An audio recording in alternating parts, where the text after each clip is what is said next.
नहीं तो वशिष्ठ जी चाहते तो सोच लेते यहाँ तो बड़ा बवंडर है, दशरथ जी के प्राण निकल ही गए, राम जी चले ही गए, ला भैया हमारा कमंडल आसन, हम भी चले, क्यों हम भी चले हम भी चले, क्या करेंगे ऐसे राज्य में रह के। ये महाराज योगी लोग हैं, बाप आप ही को सौंप दिया है मैंने योगियों को। आइए सुनिए समझिए, हमारे साथ में एक योगाचार्य आए हैं, तो महाराज उनकी मुद्राओं से बहुत प्रभावित हैं, प्रसन्न रहते हैं श्री घनश्यामाचार्य जी महाराज। लेकिन ये कह दो उनसे कि देखना नहीं तो फिर पता चले कि हम पश्चिमोत्थान आसन करने लग जावे क्यों क्यों मंचई पर जो है, इसलिए ध्यान रखना है। आइए सुनिए, वशिष्ठ जी महाराज कोई और महात्मा होता तो कहता है भाड़ में जाए ऐसा राज्य, जब ये विडंबना हो गई तो यहां रह के क्या करेंगे, छोड़ छाड़ के चल देता। कितने लोग हैं जब समस्याएं आती हैं तो मठ मंदिर छोड़ के चले जाते हैं, कुछ तो समस्या पैदा करके ही छोड़ के जाते हैं। हाँ कुछ, और कुछ ऐसी कंडीशन होती है कि ज्यादा समस्याएं आती हैं तो कहते हैं अब हमको कुछ लेना देना नहीं है। नहीं नहीं, समस्याओं से जूझना चाहिए, समस्याओं को ललकारना चाहिए, और जब तक जीवित रहो समस्याओं का समाधान करते रहना चाहिए, तभी तो संतत्व है। आप केवल अनुकूलता में जीना जानते हैं तो ये जीना नहीं है, प्रतिकूलताओं में आप जीना सीखें। बोलो जीना सीखें। प्रवाह चल रहा है जल का, लेकिन आप तभी आपको तट मिलेगा जब आप धारा को मोड़ेंगे, तभी तट मिलेगा, नहीं तो बह जाएंगे आप। लेकिन तट कब मिलेगा, जब आप मुड़ेंगे और मोड़ने की कोशिश करेंगे तो तट मिलेगा, नहीं तो आप बह जाएंगे। वशिष्ठ जी महाराज ने समस्या आई, बहुत बड़ी समस्या आई, आज अयोध्या को संभाला और कहा कि भरत अब हमारी बात सुन लो ध्यान से, 14 साल बाद श्री राम लौट के आ जाएं तो राम का राज्य राम को सौंप देना, अभी लो। भरत जी ने कहा कि गुरुदेव ये तो आपका विचार है, लेकिन मां पर क्या बीत रही है, जिसका बेटा बन चला गया हो, पति निष्प्राण हो, उस पर क्या बीत रही है, क्या बीत रही होगी उस पर। आपने क्या उसके मर्म को समझा, उसकी वेदना को समझा। तो वशिष्ठ जी ने कहा कौशल्या जी, भरत राजा बन जाए 14 साल के लिए, आपका क्या मंतव्य है, आप अपना मंतव्य बताइए। सभा के मध्य कहा है श्री वशिष्ठ जी महाराज ने, माताओं कितना धैर्यवान होना चाहिए आपको, रामायण में कौशल्या जी का चरित्र पढ़ा करो, कौशल्या जी का चरित्र पढ़ा करो कि कितना धैर्यवान होना चाहिए नारी जगत को। सबसे ज्यादा मानस में कौशल्या मां का चरित्र पढ़ा करो। जो नारी प्रतिदिन पूरी रामायण पढ़ना चाहिए, लेकिन प्रतिदिन कौशल्या चरित्र के 5 दोहे पढ़ेगी, उसके घर में कभी भी विखंडन नहीं होगा, कभी विरोध नहीं होगा, और प्रतिकूलताओं के बाद भी घर में अनुकूलता बनी रहेगी। 5 दोहे हैं, महत्वपूर्ण हैं कौशल्या चरित्र के, अयोध्या कांड के। बाकी तो पूरी रामायण पढ़ना चाहिए, और दोहे बहुत हैं, लेकिन 5 दोहे बहुत महत्वपूर्ण हैं, सुनते जाओ, आप सबको सुना रहा हूं। कौशल्या मां सभा के मध्य बैठी हैं। वशिष्ठ जी ने कहा क्या सोचा आपने, आज हमने डिसीजन लिया है कि ऐसी कंडीशन में भरत को निश्चित रूप से ये राज्य सौंपना पड़ेगा, और 14 साल के लिए सौंपिए राज्य राम के आए, सेवा करो शने सोए। 14 साल के बाद भरत राज्य वापस करेंगे और सेवक बनकर के सेवा करेंगे, लेकिन 14 साल के लिए तो भरत के हाथों में सत्ता सौंपनी पड़ेगी। लेकिन भरत संकोच के कारण लेना नहीं चाहता है। आपने क्या सोचा है, निर्णय आप पर डिपेंड करता है, आप सोचिए। कौशल्या माता ने सभा के मध्य भरत को इशारा किया, इधर आओ भरत। गोद में बिठाला, अपने आंचल से आंसू पोंछने लगी। माता भरत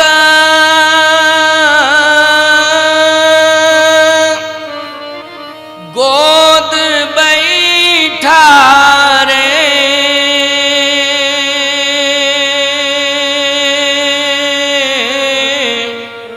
आंसू पोंछ मृदु बचन उचारे।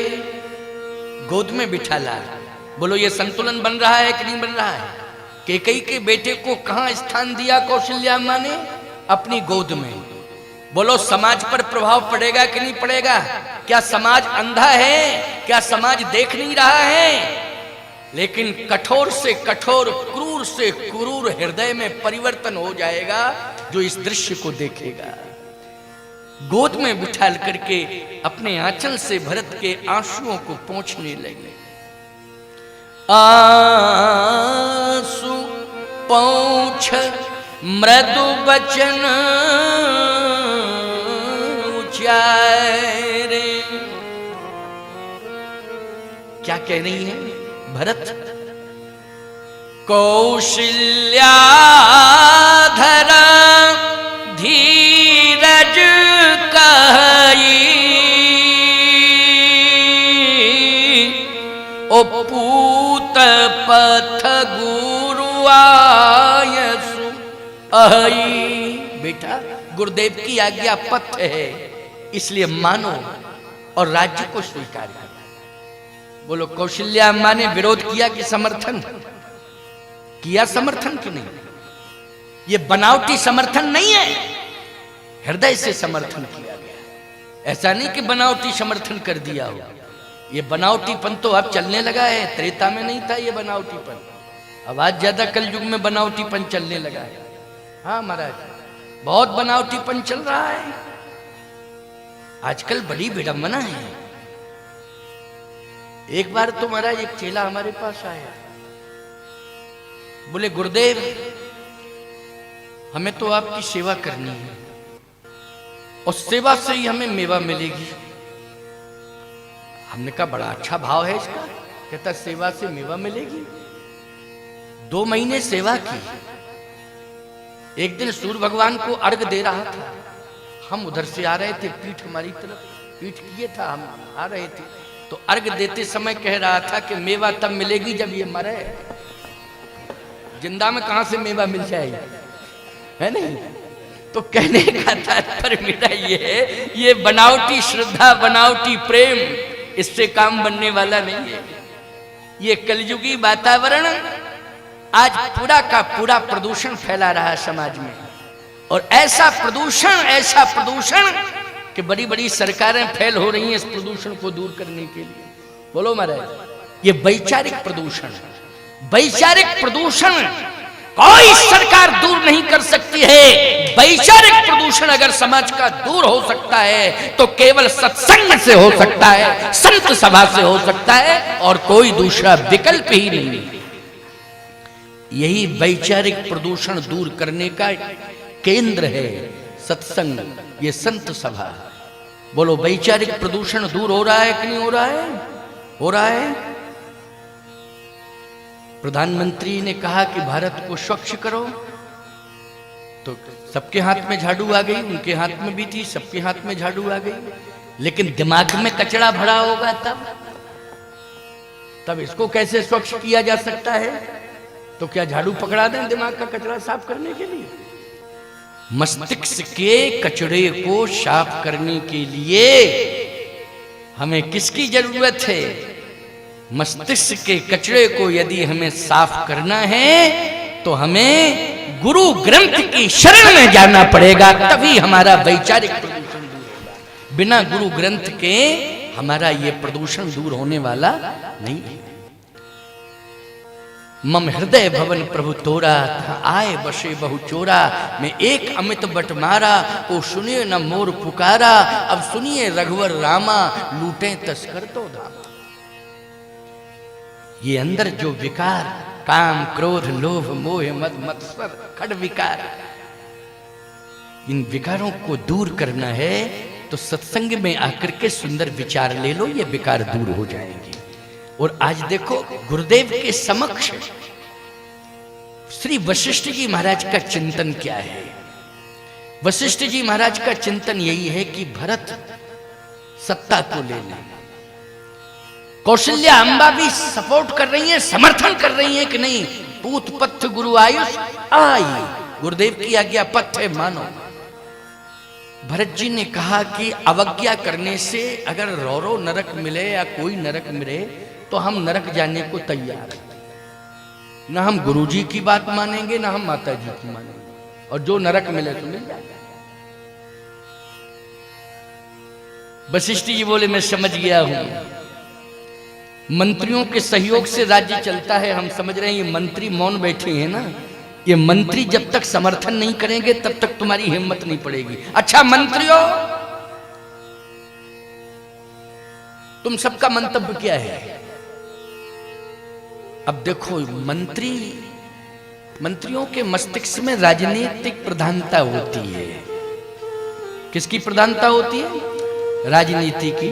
राजनीतिक प्रधानता तो अयोध्या के मंत्रियों में भी राजनीतिक प्रधानता है। यहाँ समझ लेना, है कि नहीं? कैसे? अब इस दोहे के मर्म को समझना। महाराज ने उलझा दिया है ना भरत चरित्र में, मुझे कल परसों से बराबर कह रहे भरत चरित्र है। वो एकादशी के दिन से ही शुरू करवा रहे हैं भरत चरित्र, जब खाली पेट है। अच्छा ये बात तो सही है, संत का चरित्र तो क्यों, जब हृदय खाली हो, उसमें केवल भगवान का निवास हो, तभी संत चरित्र कहा जा सकता है। हृदय खाली हो, केवल निवास भगवान का हो। भरत हृदय श्री राम निवास हो, बाकी सब गायब, केवल श्री राम निवास हो। लेकिन आज समस्या आ गई है। भरत जी कहते हैं कि मेरे हृदय में कौन बैठ गई है? आपन दारुण दीनता सवै कहूं शिरनाए, देखे बिन रघुनाथ पद जिय की जननी।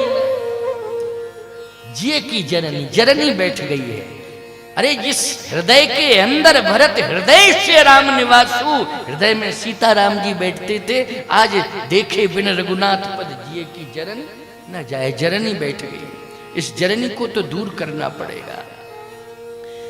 का मंत्रियों अपना मंतव्य दो। मंत्रियों ने कहा कि हमारी बात को अगर ध्यान से सुना जाए तो हम कहें, नहीं सुना जाएगा। वशिष्ठ जी ने कहा भरत सुनो, मंत्रियों का मंतव्य क्या है? माता जी का समर्थन तुम्हारे साथ है, मेरा समर्थन तुम्हारे साथ है। मंत्रियों का, अयोध्या का मंत्रिमंडल, स्वयं प्रधानमंत्री सुमंत मुख्य रूप से यहां खड़े हुए हैं, और सभी मंत्रियों का मंतव्य मैं सुनवा रहा हूं। बोलो मंत्रियों। मंत्रियों ने कहा कीजिए गुरु आयसु अवस, कहां सचिव कर जोर। वाह, कीजिए गुरु आयुष अवश्य, गुरुदेव की आज्ञा का अवश्य ही पालन किया जाए। कीजिए गुरु आयसु अवस, कहां सचिव कर जोर। लेकिन रघुपति आए उचित जस तव तस करब बहु। गुरुदेव की आज्ञा का पालन तो किया जाए, राज्य को स्वीकार किया जाए, लेकिन जो गुरुदेव ने कहा सौंपिए राज्य राम के आए, तो ऐसा नहीं, रघुपति आए उचित जस। राम जी के आने पर एकदम सौंपा सौंपी नहीं होगी, एक बैठक होगी, उसमें उचित अनुचित पे विचार किया जाएगा कि कार्यकाल कैसा रहा। बोलो ये धर्मनीति है कि राजनीति है? जल्दी बोलो, है ये राजनीति की नहीं? कार्यकाल कैसा रहा? 14 साल का भरत का कार्यकाल कैसा है, इस पर विचार किया जाएगा। रघुपति आए उचित जस तब तस करब बहु। भरत जी ने कहा गुरुदेव ध्यान से सुनो, मैं सुन रहा हूं। वशिष्ठ जी ने कहा अच्छा एक बात बताओ, भरत जी पर हमें भी विश्वास है, सभी को विश्वास है, भरत जी का कार्यकाल मैं हस्ताक्षर करके प्रमाणित करता हूं, भरत जी जैसा कार्यकाल किसी राजा का नहीं होगा। महाराज इक्ष्वाकु से लेकर के अभी तक जितने राजा हुए हैं, मेरा हृदय कहता है, अनुभव कह रहा है, क्योंकि महाराज इक्ष्वाकु से ही पुरोहित कर्म करते आ रहे हैं ना वशिष्ठ जी महाराज। मैं अनुभव की बात बता रहा हूं, भरत का कार्यकाल श्रेष्ठ रहेगा। लेकिन अब बताओ क्या सोच रहे हो? तो बोले रघुपति आए उचित जस, फिर उचित अनुचित पे विचार करूंगा। अगर कार्यकाल भरत जी का बहुत ही अच्छा होगा, सब संतुष्ट होंगे, तो नेतृत्व परिवर्तन की जरूरत ही नहीं।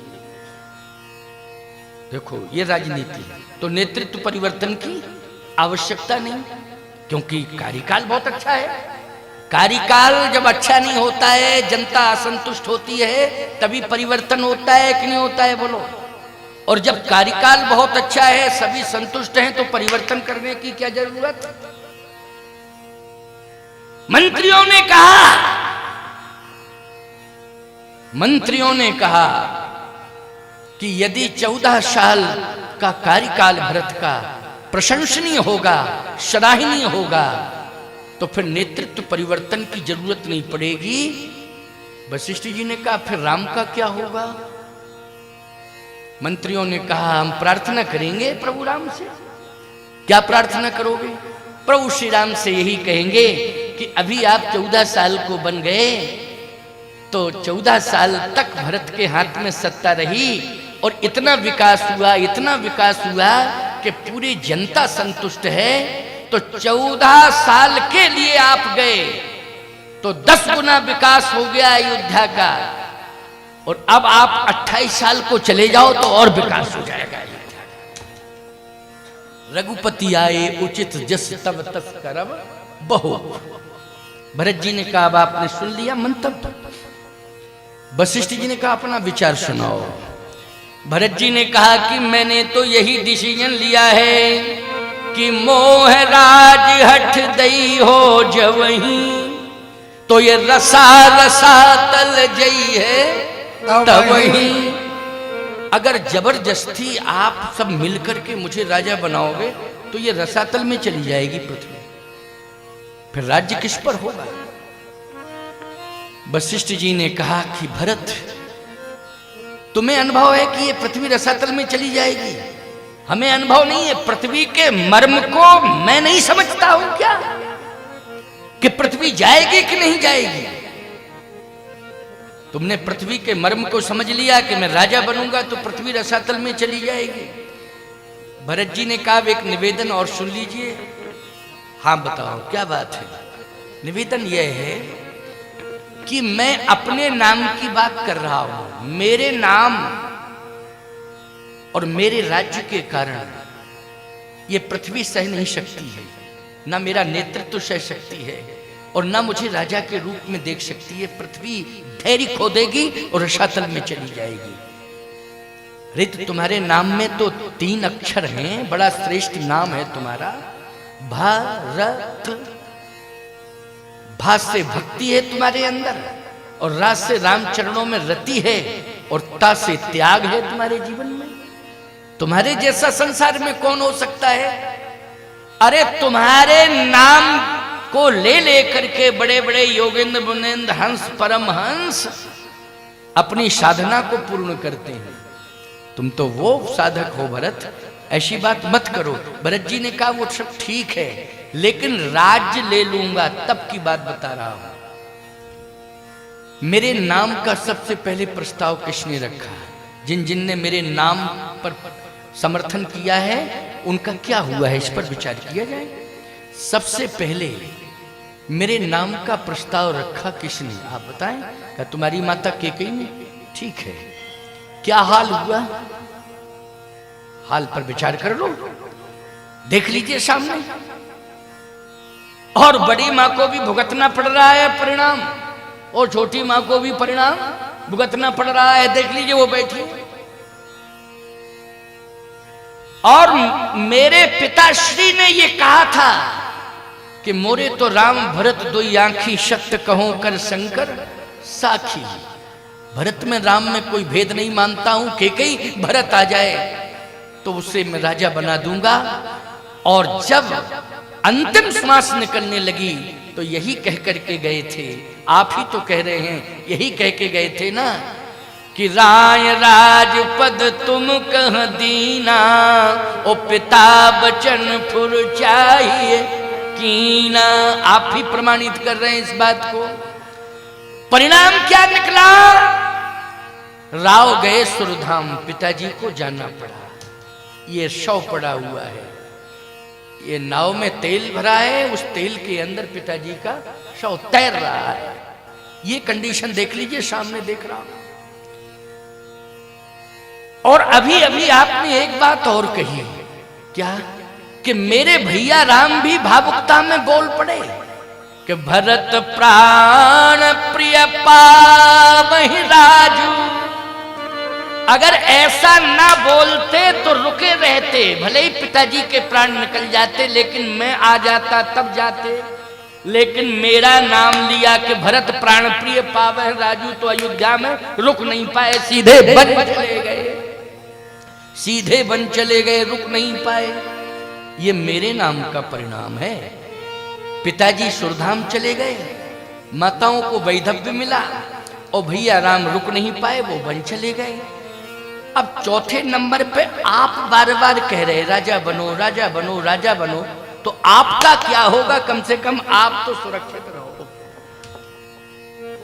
आप तो सुरक्षित, आपका क्या होगा? इसलिए मुझे चिंता आपकी है। भरत जी ने गुरुदेव के चरण पकड़ लिए, कहा गुरुदेव क्षमा करना, मैं आपके अस्तित्व को सुरक्षित रखना चाहता हूं। कल्याण इसी में है, किसमें? राजपद में नहीं है। मुझे राजपद नहीं चाहिए, मेरा कल्याण और सभी का कल्याण राम पद में है। मुझे राम पद चाहिए, राजपद नहीं चाहिए। देखे बिन रघुनाथ पद जिए की जरन न चाहे। मुझे राम पद चाहिए, राजपद में। आपन दाय ऋण दीनता, सबे कहो सिर नाय। देखे बिन रघुनाथ पद जिय की जरनी न जाय। वशिष्ठ जी ने कहा भरत, तुम्हारा ये सुझाव मेरे लिए मंत्र बन गया। क्या बन गया? मंत्र। मैं आपसे पूछ रहा हूं, गुरुदेव का एक शब्द भी मंत्र होता है, बोलो होता है कि नहीं? समाज के लिए क्या होता है? मंत्र होता है। लेकिन शिष्य का क्या शब्द गुरु के लिए मंत्र होगा? बोलो भाई, ये तो परंपरा नहीं है। शिष्य का सुझाव गुरु के लिए मंत्र नहीं होता है महाराज। सुझाव होता है, सुझाव सुना जाता है, उस पर विचार किया जा सकता है, लेकिन मंत्र नहीं होगा। लेकिन गुरुदेव का एक शब्द भी कान में पड़ जाए तो बोलो वो क्या होता है? जल्दी बोलो। मंत्र होता है। लेकिन रामचरित